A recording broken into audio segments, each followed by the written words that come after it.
For more now, let's head over to James Duffy and the panel. All right, thank you. Alongside Cheryl Pounder, Jeff O'Neill, and Bob McKenzie. We all came to Ottawa expecting or hoping to witness history like we did 16 years ago. We did not expect to witness history this way.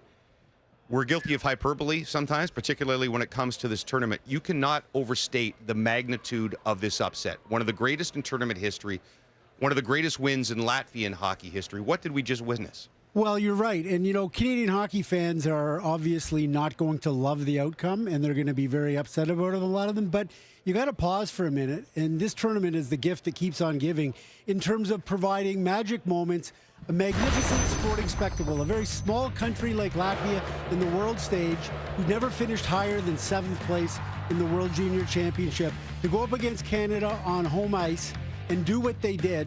And there'll be plenty of time here, and we'll do it in a moment, talking about bad special teams and inability to put the puck in the net and not being able to win in a shootout and what have you.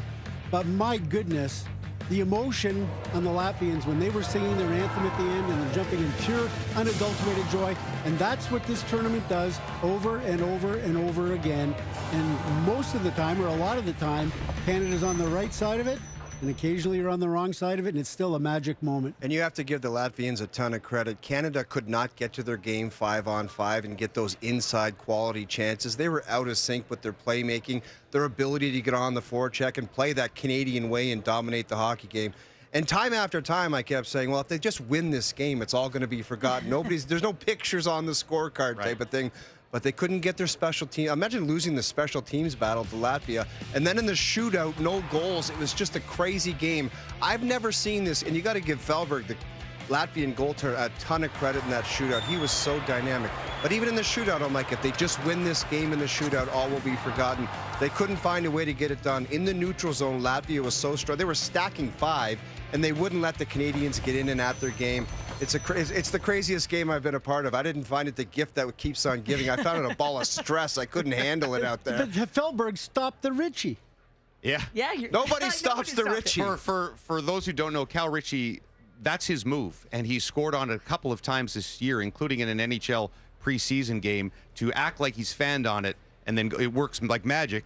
Nothing worked against Feldberg. No, nothing worked. And you saw the Latvian coaches on the bench just going up and down the bench saying, stick with the game plan. Well, this game plan was perfectly executed today. And you mentioned it, you want to make sure against the Canadians, when you're the Latvians, you protect the middle of the ice. And that's exactly what they did. And when they did get in, they didn't allow any second shot opportunities.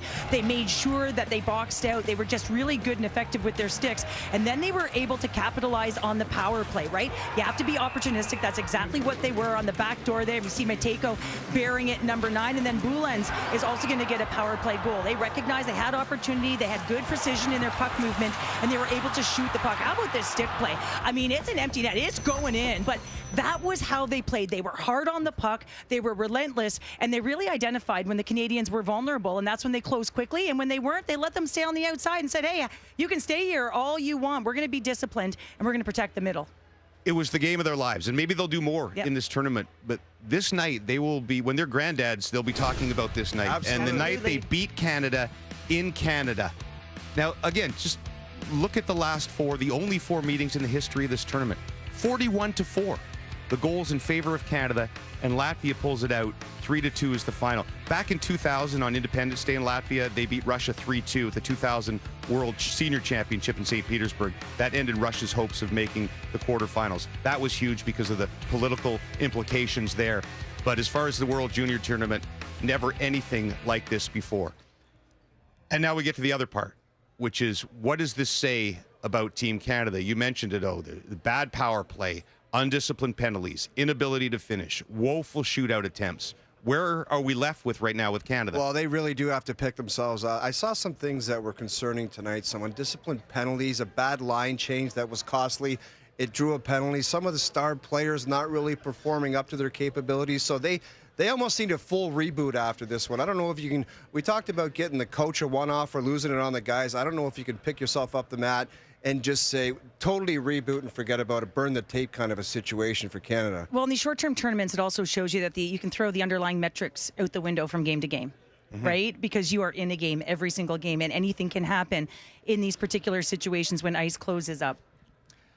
Dave Cameron just said no update on Matthew Schaefer. He also gave much praise to Latvia, said there's always a Cinderella in this tournament, which there is. It looks like it may be them this time. If Schaefer is gone for long term or perhaps for the tournament, what does that mean for Canada? Well, they've got some options, and they've got a defenseman in Sawyer Mineo who hasn't been put on the roster yet. So they can add him, and that would give them 7 defensemen, which is what they've been playing with. Schaefer, of course, that just really went into the net so hard.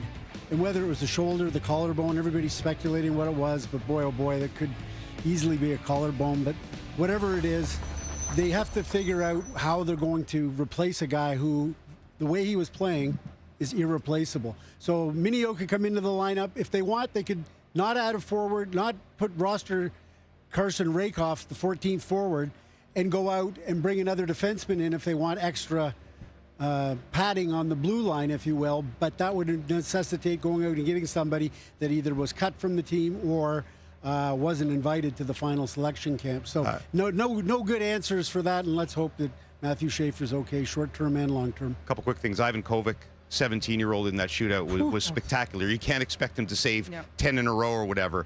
But Leonard's Feldbergs will instant legendary status in Latvia. Just brilliant all night against Canada and perfect in the shootout. And that's Feldbergs walking into the Latvian dressing room. This is their gold medal night, and it comes early in the preliminary round.